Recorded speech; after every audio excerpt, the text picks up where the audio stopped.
Good morning, Wrestling Inc. Welcome back to the Wrestling Inc. Daily. It is me, your managing editor of WrestlingInc.com, Nick Hausman, joined here as I am in the Wrestling Inc. Dome, Bubble, Sphere, Universe, whatever you want to call it, by our good friend, Second City's EJ Cameron. EJ, welcome back to the Wrestling Inc. Daily. What up, Nick? Oh, it's good to be back, man. How you living? Oh, I'm living great, man. As you know, it's beautiful here. We got to spend some time together this weekend down by the lake and had some drinks, and it was wonderful. Yeah, we got tequila tore up. Yeah. We drank some tequila this weekend. We did it the rock style, the only way to do it. Yeah. Well, I am ecstatic to be here. EJ and I are going to be talking all the news of the day here. Of course, the chat room is open. We are live on Wrestling Inc.'s YouTube, Twitch, Instagram, Twitter, all of the major platforms. If you want to chime in as we talk about the news of the day, leave a comment in the comment section. Also, you can give us like thumbs up, hearts, the heart eyes, smiley face. All that stuff's good. That all plays. That plays. That's good. What I said, right? Yeah. That's good. Yeah. There's no poop emojis. Or you know what? Do it. Dude, if you think this show is the shit, load it up with poop emojis. That's what I'm gonna guess it means. If you leave us a poop emoji. Okay. All right. Well, like I said, we got a big show here today. EJ and I are going to talk all the news of the day. If you're listening in audio form, right after the news block, you're going to hear my conversation with the one and only Chuck Palumbo in the house here today, EJ. And then if you're watching us in video form right now while we record live, as soon as you're done here, go check out the YouTube channel. You can find my interview with Chuck Palumbo over there, whichever direction that may be. I don't really know. Also, later on in the show, after the news of the day, after Chuck Palumbo, we'll dive in the mailbag. We're going to look at who your favorite current WWE tag team champions are. You know, kind of controversial. I thought this was kind of a softball. We are getting some comments now. All right. Also, before we get to anything, news of the day, a bit of sad news to start the show off here today. We want to send out our best to the fans, friends, and family of former NWA World Tag Team Champion Don Kernoodle, who passed away yesterday at the age of 71. He had runs with WWE, Mid-Atlantic Wrestling, and the NWA, among others. He debuted in 1973 with Jim Crockett Promotions. He regularly teamed with Sergeant Slaughter at one point. He was a member of Slaughter's Cobra Cup, and he never signed to WWE, but he did defeat several enhancement talents over the years. He later lost several matches to pushed stars such as Tito Santana and WWE Hall of Famer Rocky Johnson. So, again, at this time, just want to send our best out to all the friends, family, and anyone else attached to Don Kernoodle. All right. I see here in the comment section, Corey Elam saying, what is wrong with The Miz? Well, that'll bring us to news you can use. News will leave a bruise. We'll dive segue right there. We got hot news about The Miz just before we went to record here today. The Observer saying that The Miz suffered a torn ACL at WWE WrestleMania Backlash during his Zombies Lumberjack match against Damian Priest. No word on the severity of the tear, but the hope is that it was a partial tear. If it's a full tear, Miz will need to undergo surgery and could be out of action for 7 to 9 months. He will be getting checked out by doctors this week to determine what's next. Apparently, the injury occurred when Priest delivered a kick from the top rope or when he delivered an elbow drop to The Miz. And his partner, John Morrison, by the way, was in action on Raw. He did lose a non-zombie lumberjack match. We have to clarify that now. Was it a zombie lumberjack match? Non-zombie. It was non-zombie on Raw. Unfortunate news here, man. I'm a big Miz fan.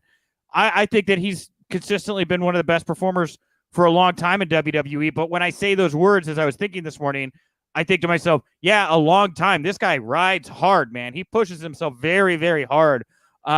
I'm not surprised, I guess, to hear that something like this happened with as hard as this guy does push himself, you know? Yeah, no, I totally feel it. While I was watching the match, truly my Twitter search after was Miz's knee, because I was like, something happened, and I didn't hear anything, so I was like, maybe he's okay, but it did. You can see it. It looks awful. But it also sucks because I feel like for so long his claim to fame was that he hasn't been injured. Like, 17 years is what Tad predicts here in the comments section is first. Shame about the Miz first major injury in 17 years with the company. Wow. Yeah. Yeah. And it's during a zombie lumberjack match. So, there you go. And then he does Daniel Bryan's running knee. I don't know.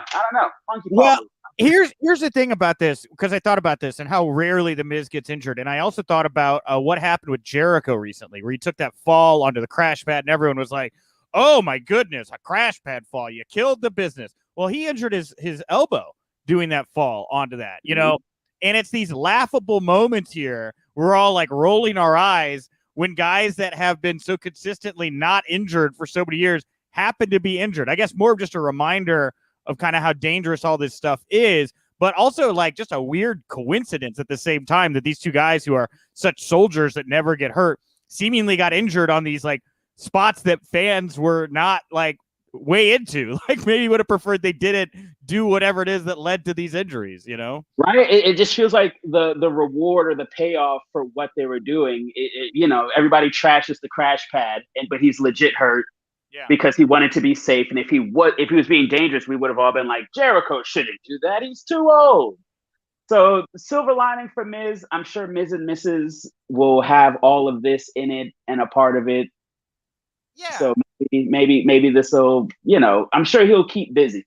But yeah, I agree about keep it busy, and you try to find the silver lining in these situations, right? Somebody goes away, somebody else has to step up, new opportunities arise. With the Miz going down now, I do think that when he comes back, it'll probably be more impactful, right? I mean, we've seen a lot of the Miz recently. It was kind of the butt end of a joke with the Bad Bunny stuff. Him and Morrison are kind of Gargano, Austin Theory light kind of deal. So I'm hoping that if Miz goes, hopefully it's not 9 months, but goes away for a good while, he should be back in time for WrestleMania season. And I hope he comes back repackaged a little bit, because they've kept him in like mid to upper mid card for so long now. You had that brief WWE title run here a couple months ago, but this guy's still very much a player, and I think would be worthwhile to have him come back in some kind of meaningful way. Most definitely. I hope he comes back with a bit more of an edge and sharper teeth. I think there's some there with the Miz, so we'll see. Hopefully he has a John Cena gene and he comes back in like 3 months. Well, but like for real, like the last thing we saw from him is he was getting devoured by zombies. You talk about coming back with sharper teeth, could he be looking Zombie back? Miz? Zombie Miz, man. He comes back like the Undertaker, just a flaming casket, huge beard. He's like, I was hanging out with wherever the Fiend is at right now. Kind of similar deal. I think we're going to be friends, So, well, also here on that note, John Morrison on Raw in that non-zombie lumberjack match, pulling out all of his parkour trickery. The dude is on fire right now. And now that he no longer has to be kind of the comedic lackey of the Miz, I'm wondering what they do with him, because he's obviously kind of in his own zone right now. I think the Johnny Drip Drip stuff is working. I don't know if you make it more serious or if they're going to push him into the 24/7 title picture. Kind of feels like it could go either way. Yeah, I hope they push him and be serious with him. I like Johnny Drip Drip. I like that he says he's the moist sea person on television. I think that's gross and hilarious. And the parkour stuff, his moves are slick. It was a slick match with him and Damian Priest. I was watching. I was like, "Oh yeah, I forgot this guy goes, and he's funny." Yeah, I agree. This is great. I'm very sad to hear he's going down, but again, hopefully a chance for him to let his body heal, maybe be a dad here for a little bit, focus on other things. And again, the guy has definitely got one more big run left in him. I'm really interested to see what they do here. And Polio Del Mar, by the way, our Thursday co-host, saying it would honestly be fantastic for him to come back on NXT, where he could be presented in a more serious wrestling light. Man, the Miz at NXT would be just a effing lightning rod for heat. Definitely. He shows up and he thinks he's too good or too big for it. Yeah. And he used to be an NXT judge. Maybe he can bring that back. Maybe he can start judging all the talent down there and telling them what they're doing wrong. Gives them little scorecards. Be like, all right, here, this is what I think about you. Sure. Well, we talked about how people go down, new opportunity arise, people get shuffled up and down the card. What a great lead in here to what main evented Raw last night. I thought the main event of Raw was the best 20 minutes of Raw we've seen from WWE in months, man. And it kind of caught me out of nowhere, so what happened here is earlier in the night, Kofi Kingston, he picks up this win over Randy Orton, right? And everyone's like, whoa, that is great, right? We were a big fan of that. Randy and Kofi, always good to work with. Maybe they're going to be reigniting that. Well, then at the end of the show, out of nowhere, Bobby Lashley's cutting this promo about how he'll take on all comers, open challenge. And out comes Kofi Kingston again. And this is the time, this is when it grabbed me, like immediately. Because I was like, this is different. Like, you wrestle twice? That doesn't happen. Wait, what's going on? And my wheels started to turn. And by the end of it there, when Drew McIntyre's out there, Xavier's getting booted by the ring, and Kofi gets that win over Bobby Lashley. He beats Lashley and Randy Orton both in the same night. I really was excited. I was happy, man. And I don't really usually end the third hour of Raw on like happy. I was effing thrilled, man. I thought it was a great end of the show. What'd you think of what happened? I loved it. You know that. First of all, seeing Bobby Lashley and Kofi main event Raw together, that's just big for what it is, as is. And then showing that we haven't forgotten who Kofi is, why KofiMania was. Like, that still lives in Kofi. And just seeing that at any moment that flip can be switched, or that switch can be flipped. There we go. I flipped and switched what I meant. But if they can do that and remind us that Kofi is that guy, bring it on. And I feel like there's also rumblings that Lesnar's floating around, possibly, maybe. I saw some talks about that. So Lesnar Kofi, Lesnar Lashley. Where'd you see the Brock stuff? It's not on my run sheet here. Did I miss it? Did I miss a tick here? I just happened to be on Twitter and he was trending for 2 seconds. Okay. It was only since last night. It wasn't it's nothing newsworthy. It's just It was that quick little Brock. All right, bye. You brought it into my line of sight. I just wanted to know if I wasn't missing something there. No, not major. It's all gossip. Well, but like with Kofi Kingston too, like Kofi, like Daniel Bryan, and look, Daniel Bryan's not here right now. Daniel Bryan is gone. We have no idea where Daniel Bryan is or when he could be coming back, if he'll be coming back. So who is your next go-to kind of sympathetic underdog character where fans would really get excited and into them and guarantee a big pop, let's say at a SummerSlam or at a Money in the Bank, which looks like could be held in front of fans, which we'll get to here in a little bit. Is this a way for them to start building up? Because I think they're going to do the same thing over with AEW. I think the Orange Cassidy, I think he's got a real good shot here at Double or Nothing. It's your first big show in front of fans. You want to pay them off with a big baby face win, something that everybody can be emotionally tied up in and feel connected to, and then you sell a bunch of tickets for the touring after it.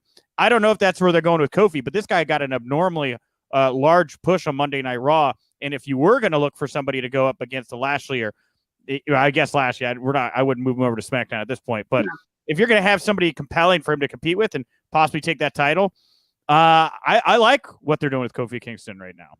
And I think he's the best out of everybody on Raw. He's probably the best good guy to have. Because after Backlash, I was like, all right, who's next? Like, who is Lashley going to go against? So having them go Kofi, I was like, oh, yeah, everybody loves Kofi. I want to see that match. Go ahead. Let's do it. For sure. And, the other thing, too, is, as it's been noted, like AJ Styles is in a tag team. Randy Orton's in a tag team. Hell, even Kofi Kingston is in a tag team. Like, there aren't a whole lot of breakaway kind of single stars right now on Raw for Lashley to work with other than Drew. And I think we've all seen enough of Drew and Bobby for a little while here, right? I've had my fill. As much as I've been clamoring for it, I was like, okay, you gave me too much of what I wanted now. Thank you.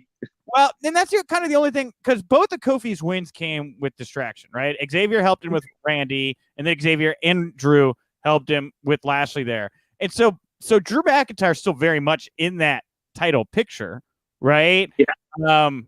I don't know. I would just hope that they find a way for him to pivot into something else and kind of just let this be a Kofi Bobby thing, which I think would just be a lot stronger. Yeah. I hope Drew finds something else to do. There's something for him to be doing, I'm sure. I don't want to say run him and Sheamus back, but I don't know. Set him up against T-Bar and Mace. Let them do a fun thing. Our guys.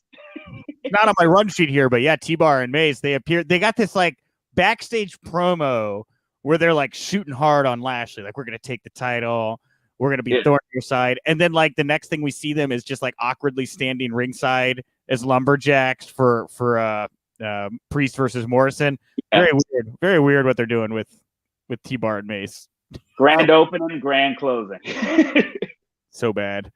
Well, talking about not the greatest thing ever on Raw, the 24/7 title picture continues on. Akira Tozawa he snuck down a flight of stairs, rolled up R-Truth from behind, and won the title in a backstage segment. After the segment, Truth indicated that he was tired of the whole 24/7 title chase. This is Tozawa's 10th reign with the title. Truth was in his 52nd reign with the title, which began after he defeated Old Spice rep Joseph Average, Rick Buggs, during one of the Old Spice vignettes that aired during WrestleMania 37 weekend.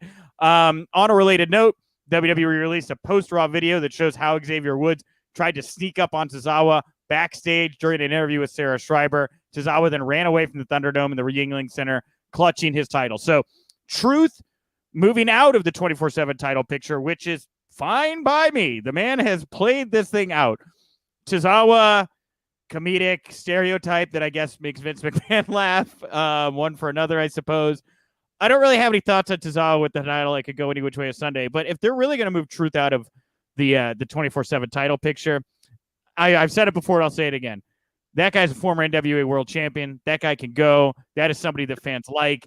I would love to see R-Truth get a chance to go into a real program. I would like to see R-Truth gets like somebody gets in his ear. Maybe it's MVP, straighten him out, take him back to Ron Killings of old, and, make him a player, which I think would be a wonderful swan song for him since, he's in his 50s now. I don't know how many more. He's like 80. He's 82. Yeah. him and Booker T are time-traveling vampires. They don't age, Bobby Lashley, I'd throw in that too. I'm correct. Look at me. I'm 60. I was about to say EJ. I got you. A very old man. He's very old. I am 20. It's all PBR at this point. No, yeah. I saw that moment. I was like, are they gonna let R-Truth be serious and wrestle? I feel like the last match I saw him in, I can't remember. Maybe somebody watching can comment. But the last match I saw him in, I was like, oh damn, this dude is still going, having a fire match. They made it really short, but the little bit that I had, I was like, I want to watch more R-Truth. I want to see that. I was thinking about when he did Little Jimmy, the first Little Jimmy, and he was like feuding with Cena, smacking people with water bottles and stuff. Yeah, it was great. Yeah, I liked the Cena. What then they made him dress up like a Confederate soldier. Do you remember that? Yeah, I can't forget that. Yeah, I know. It was all going great. We were all way into it, and then all of a sudden it's like, is Ron Killings dressed like a Confederate soldier? What is going on right now? I think he was jumping over a shark at the same time. So Very, very weird. Couple comments here I wanted to throw in about this. Anthony Y, have R-Truth in the U.S. title picture, maybe put him with Sheamus. That would definitely be a step up from the 24/7 title picture. And him and Sheamus, I would certainly be very interested in that. I could see R-Truth, the fun, lovable underdog babyface, getting a shot at Sheamus. And maybe that's it. He takes a shot and he loses. And that's where you get MVP kind of creeping into his ear. Like, yeah, you need to refocus. You need to be a player again. And Ron Killings just dropping all the goofiness. He reads the dictionary, remembers how the English language works, whatever it may be. I like the idea of a repackaged R-Truth. Yeah, I think him being serious, he has an intensity in his eyes when he's even doing comedy. But when you see him, he can be serious and intense. He can cut a promo. He's been doing Raw Talk, so they know that he can hold the mic and converse with people, and people like him. I say, go for it. Let's see R-Truth in case he's ready to wrap up his career. Let's let him have one more, dance in the sun. That's not a phrase.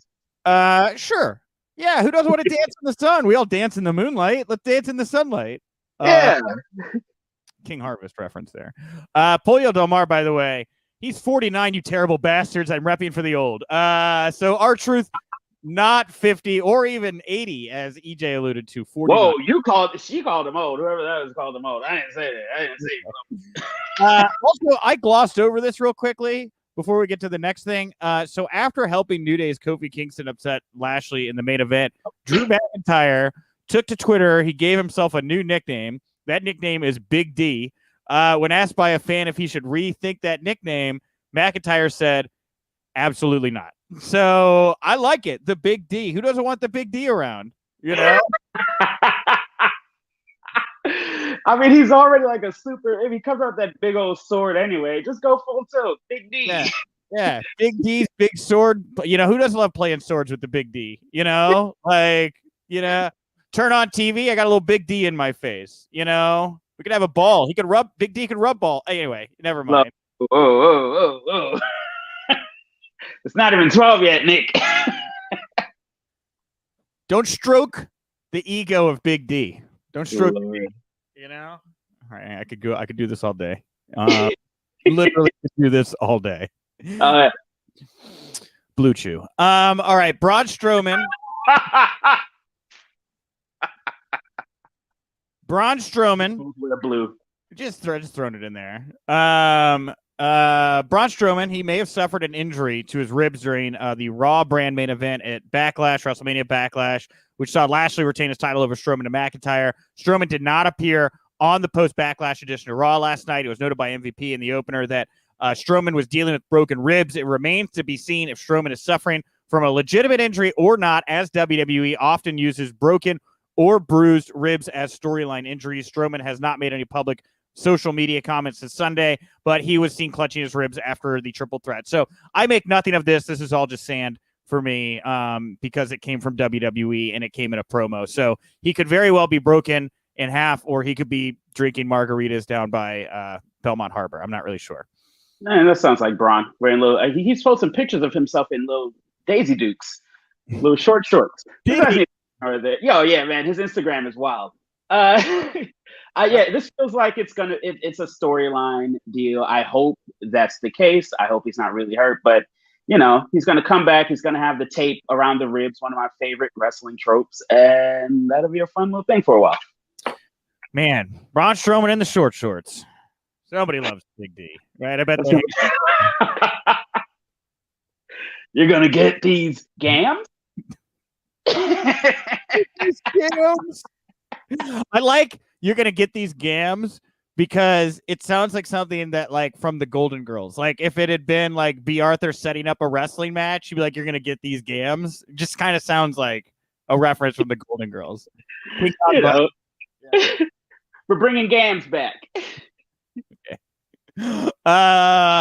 All right. Well, moving off of Raw, let's look back at Backlash here real quickly. There was, according to PWInsider.com, said to be a lot of reshuffling of the WrestleMania Backlash pay-per-view card. It was noted that the final decision as to what match would close the pay-per-view was not made until 5:30 or 6 o'clock Eastern, so about an hour before showtime, and right before the kickoff show pre-show aired. The show ended up closing with Reigns and Cesaro, but the match before that was the triple threat match. On a related note, there was a ton of creative rewrites at Raw. It was noted that there was not a completed Raw script as of 5:30 p.m. I mean, at the same time, like let's assume the Braun Strowman injury is legit. The Miz injury sounds very legit. That's two big names that you lose all of a sudden from your script for the next day. That's where you break the glass. KofiMania 2. So yeah. I'm not shocked by this report. They're like, oh yeah, people are injured. You know, they put out the Kofi bat signal into the air. It's a little unicorn, and he's like, I'll do it. I'm ready. I'm your guy. And lastly here, before we get to Chuck Palumbo for those in audio form and to the mailbag here for everybody watching us live, the Matt Men podcast had like a bunch of updates that we're going to assume are legitimate because we ran them on the website. So I guess there's something we know that led us to citing them as the source here. Money in the Bank is going to be held on Sunday, July 18th with fans in attendance. WWE plans to run events with fans from Friday, July 16th through Monday, July 19th.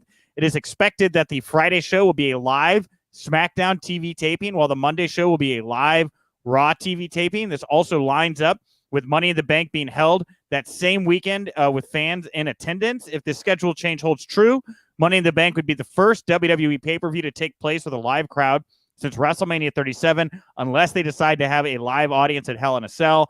The report noted that there will be a live crowd at Money in the Bank on July 18th. There was no mention of a location, but it looks like WWE may be on the road that weekend anyway. WWE has their Thunderdome residency at the Yuengling Center in Tampa until early August. WWE is working on new sets for Raw and SmackDown. This apparently is going to go with the return of fans at events this summer, but those details have not been confirmed. No word yet on set details, but it was noted that Raw and SmackDown are going to have their own looks.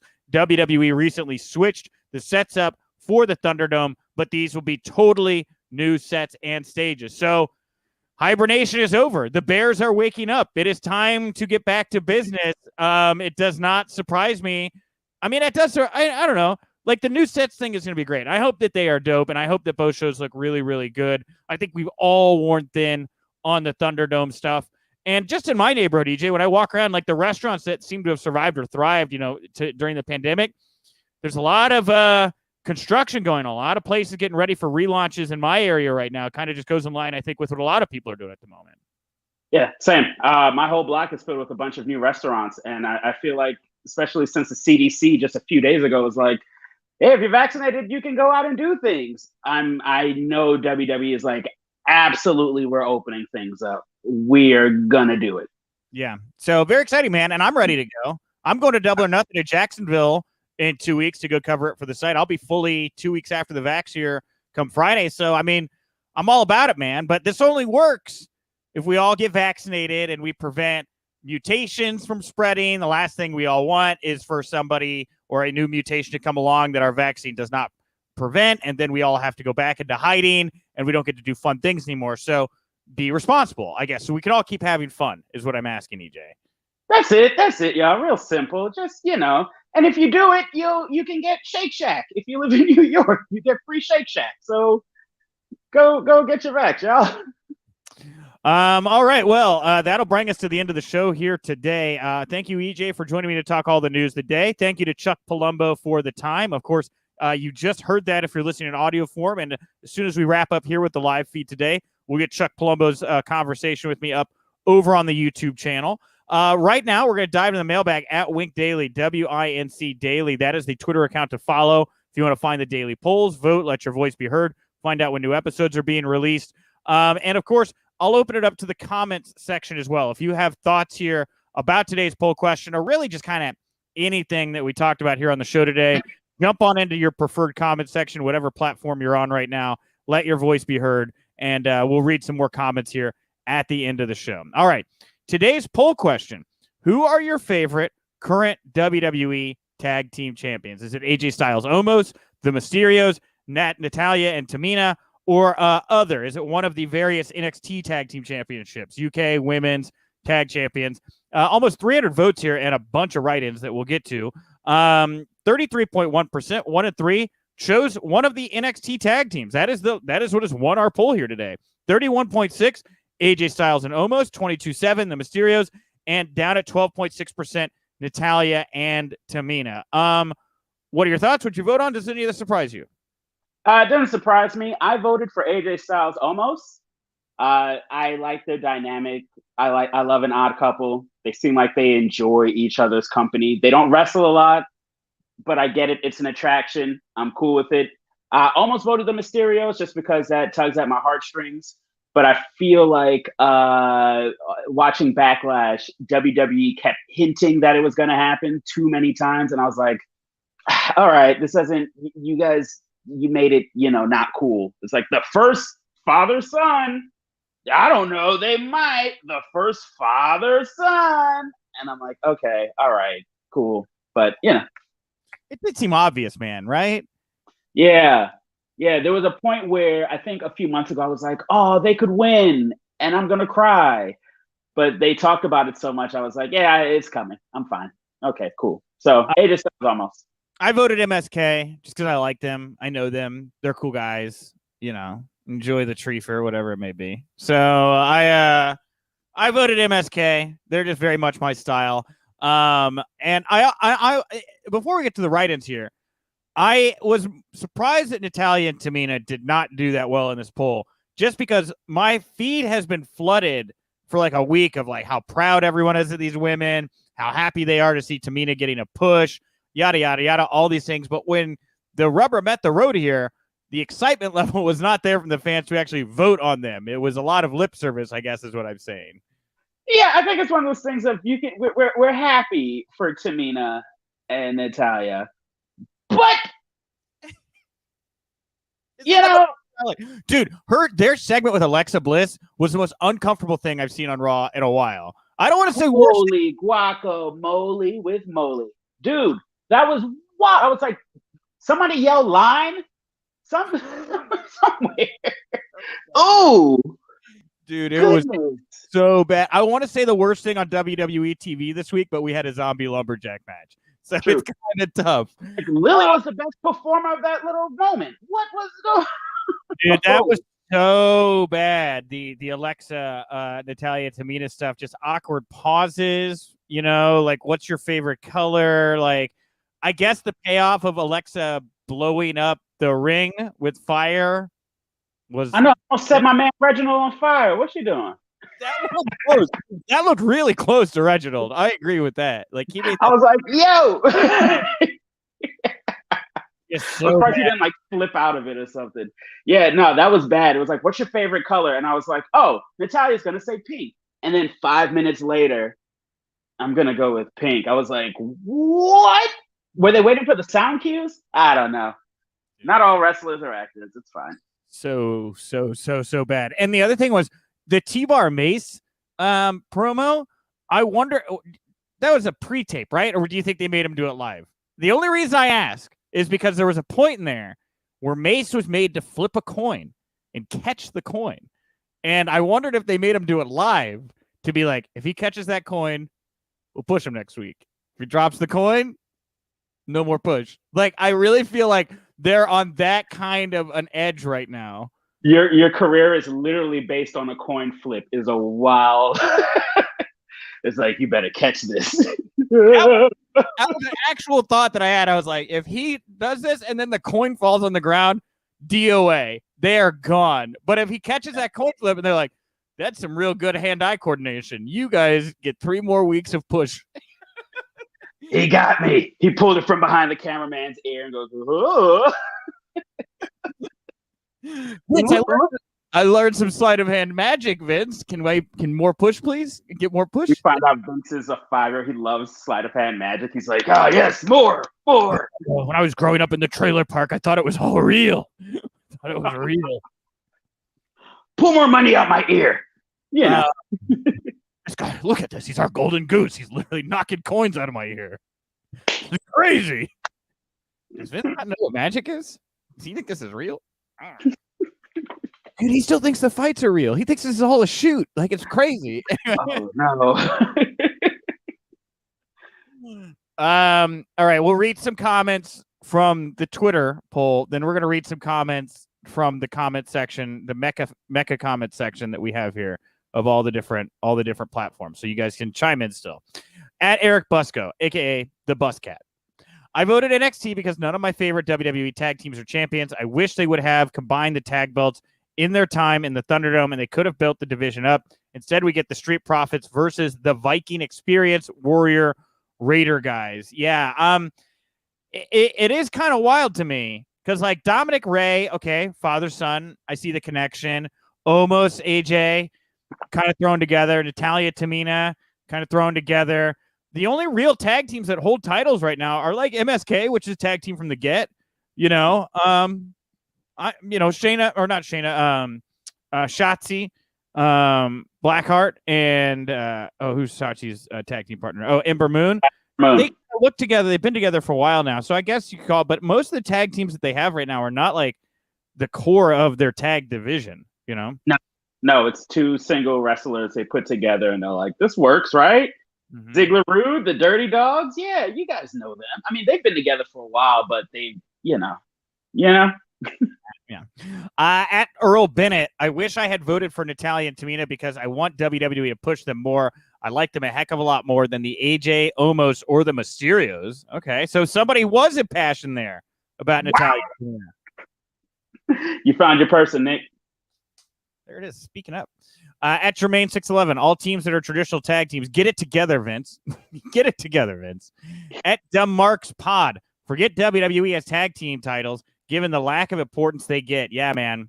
Like, the reason I kind of did this is, like, I was sitting there thinking of a poll, and all of a sudden it hit me. I was like, I think there's like 6 tag champions right now in WWE. Like, yeah. Let's take a look at the teams. Yeah. Not enough teams to go around, but there's titles everywhere. Titles galore. They should, that comment, whoever said they should have combined them. I'm like, oh yeah, that would have been more efficient. At Action Maniac 1, MSK are so good. Been a fan since the Rascal days. Amen. At Richie McGee, also MSK, great. At Six Rings 9880, Slapjack and Reckoning should beat Natty and Tamina on main event this week. I love it. With Tucker out of the picture, it's all Slapjack all the time from at Six Rings 9880. Oh my God! Oh, Tuck slap. The old fucking slap. At DJ Esquire, New York City, I'm going to put in a random vote for NXT UK Tag Team Champions. Pretty deadly because why not? Sure, show them some love. I need to dive more into the UK NXT. At Juice Pro Podcast, none of the above. Doesn't like any of them. Come on, Juice. And last year, Black Star GTR MSK. All right, that's all of the Twitter feedback. Should we read some comments here from? I think so, man. They're here. Let's see. Yeah. Okay, here we go. Let's start with. Oh wow, we got a lot of stuff here. Okay, we'll start with Alonzo Smith. What 2 matches will be inside Hell in a Cell at WrestleMania? Hell in a Cell. I have to believe Kofi versus Bobby, right? Is a contender, right? Mm-hmm. I think Alexa versus Shayna. I don't know. It feels like they're setting up. I mean, with the fire and stuff, and it's she's kind of taking on all the Fiends kind of stuff. I think she's going to do something tag related. I don't know. We're going to figure out who Lily is. I thought it was Nikki Cross, but she was a lumberjack. Yeah, she was. You think Lily becomes an actual person that she tags with? I think so. They have to, right? I don't really know what they're doing, EJ. Like, me neither. Your guess is as good as mine, brother. Like, honestly, all I was thinking about watching all the Alexa stuff last night was like, where the hell is Bray Wyatt at? Like, where is the Fiend? I mean, we still have no explanation for what happened to him after WrestleMania. I figured he would. I saw a thing. Tell me. Oh, here we go. Apparently, he is going through a bout of depression after our guy Brody Lee passed. I think he took that really hard and needed the time off, so he's taking. Where did you read this? Where did I miss it? Somebody sent it to me somewhere. I thought it was just a news story, so I just assumed you covered it. I haven't talked about it. Yeah, I saw it a few days ago somewhere. Somebody texted it to me, and it was just saying that Bray Wyatt is off, just dealing with personal, Well, I found a top 5 superstars who deal with depression. Bray Wyatt. Okay, so he definitely has a history of depression. I mean, I could see that. I mean, look, he was very, very close with Brody Lee. I have no doubt that would be a deep cut for him. It's just wild to me. Oh, and his brother just got fired to boot. Don't worry, don't forget about that. It's just weird. It's just weird to me that there's just no explanation. He's just gone. And I don't really know. It's just bizarre, man. Like a 2-year run there, came in as hot as could be, tons and tons of merchandise sold, and here we are 2 years later, and he's just not even on TV. It's just weird to me. And the depression makes sense. It's just weird to me. Yeah, that's. I don't know if that's an official account, but yeah, that's what I heard. I hope he's okay. From a storyline thing, it was like, all right, we're gonna find this out next week, and then we heard nothing, and it's been weeks. So yeah, just to hear nothing at all about it, even from WWE side, feels very weird. Anthony Y here. I feel like NXT might be getting Limitless sooner than later, implying that Keith Lee could be popping up maybe even tonight on NXT. He teased that photo in front of the cage last week, maybe during Bronson Reed Gargano tonight. It's one of those things, again, where sometimes in my head I get like attached to ideas. And if Keith Lee doesn't come back to NXT during this cage match tonight, preferably in some kind of Kane ripping the door off fashion, I'm going to be upset. I'll be sad. Yeah, I was like, oh yeah, Keith Lee. Where? Remember Keith Lee? I was like, no, there's a guy that can go against Lashley. Who would be? That would be a baller match. What? All right. Let's see here. Corey Elam, father and son, Ray, and Dominic. Big fan of them. Big fan of Natty and Tamina. That was falling into our conversation there. Jamie Williams, Monday Night Raw. Needs Adam Cole, baby. Adam Cole, yeah. I don't know if we'll see him on Raw. I feel like Adam Cole is going to surprise Kyle O'Reilly. Like he's going to Tanya Harding him. He's just going to come up behind him with like a big steel pipe and just whack him in the back of the knee. And that's going to be the return of Adam Cole to WWE NXT. Yeah, that's how I'm feeling. He's going to come back. I don't think he's done with Kyle yet. And lastly here, we'll read from Pratik Bonjad, who always seems to want to comment in all capital letters. Hey, Nick and EJ, in WWE, what was your favorite stage sets for pay-per-view?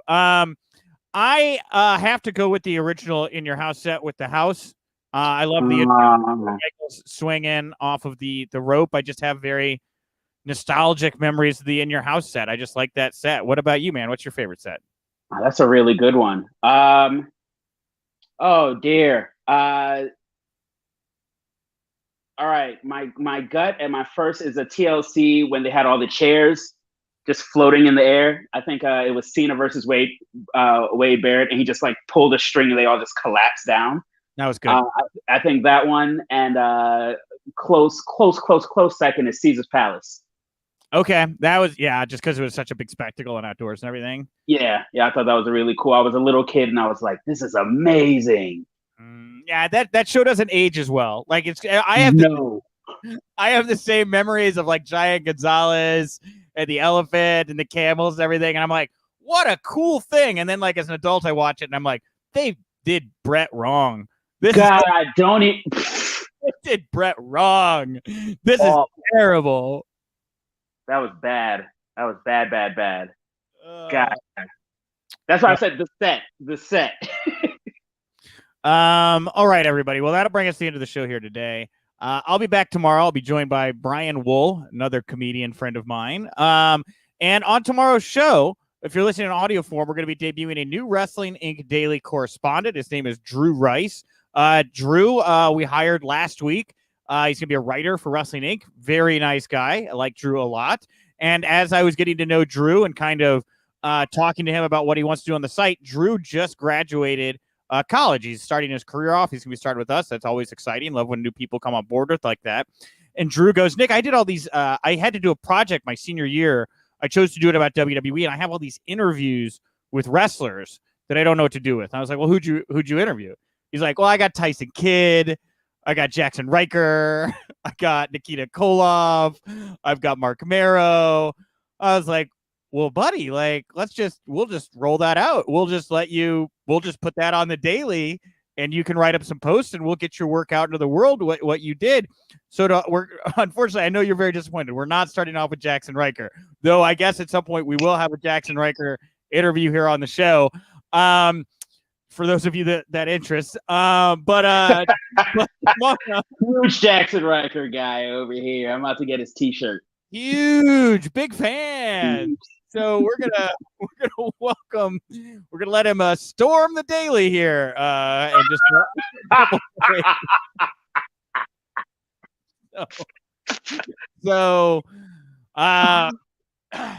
anyway, no, tomorrow we're gonna be kicking off. He did like an hour and 20 minutes with Tyson Kidd. I already read all of the cover. It's very in depth. It's actually really good.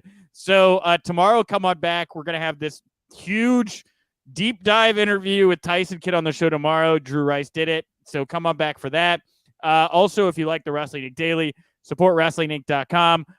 We are on all your favorite social media platforms. And of course, we do the Wrestling Inc. podcast after all the TV shows and the pay-per-views on the weekends. So you can subscribe to the podcast and the Wrestling Inc. Daily on your preferred podcast platform to get both shows as soon as they come out in audio form. And of course, smash the subscribe button for the Wrestling Inc. YouTube channel so you know when we go live. EJ, what do you want to plug, promote, put over here to wrap up the show today? Keep being a good person. If you haven't gotten a vaccine yet, go get it. And if you're like, absolutely not, I refuse, then wear a mask. But I feel like the people who don't want to vax don't want to wear a mask. So here we are. But do your thing. If you don't want to do that, just be a good person to people. Just try to be nice. Just be good person. That's all we ask, EJ. Just be kind to people around you, and and then just go from there. That's the least. And then go get a bagel. Yeah, go get a bagel. Be good to yourselves. You can go buy a Nerf gun too. Those are fun to play with. And they're fun. They're just fun and light. You can shoot people with them. So Big anyway, and yellow, so it won't scare anybody. yeah. Well, I got some big Nerf guns too. I got like this thing. This thing is big. This thing. Oh, is good God. This thing is really powerful too. Like I think I think I could shoot a bird out of the sky with this thing from my window here. I thought about like for a while, like in my old apartment. You know, my old apartment, the one that didn't have as nice a view as the one now. We had a view of my neighbor's patio. And one day they left their door open and we were like on the 6th floor. They're on the 6th floor, whatever. And Liz told me to shoot a dart with this gun into their home. And I was like, why? She's like, I think you could do it. And I was like, Liz, if these people come into their home and they find a Nerf dart on the ground and they own no Nerf things, they're going to be terrified. Like, yeah. what a frightening, like, how did this get here? I didn't. It's like he's back. Exactly. I was like, what do you mean shoot a dart into their home? What a monster. So you didn't do it? Hell no, I did not do that, EJ. No. Good. That is such a Liz thing to be like, you should do this thing that's bad. It's like, no. Oh my goodness. Oh, I clogged it. Okay. All right. Anyway, we're done. I am Nick _Hausman over on Twitter. Thank you very much for tuning in. I'll talk to you tomorrow. And remember, if you winked, close. You didn't miss it. Goodbye, everybody. I'll talk to you tomorrow. Toodles.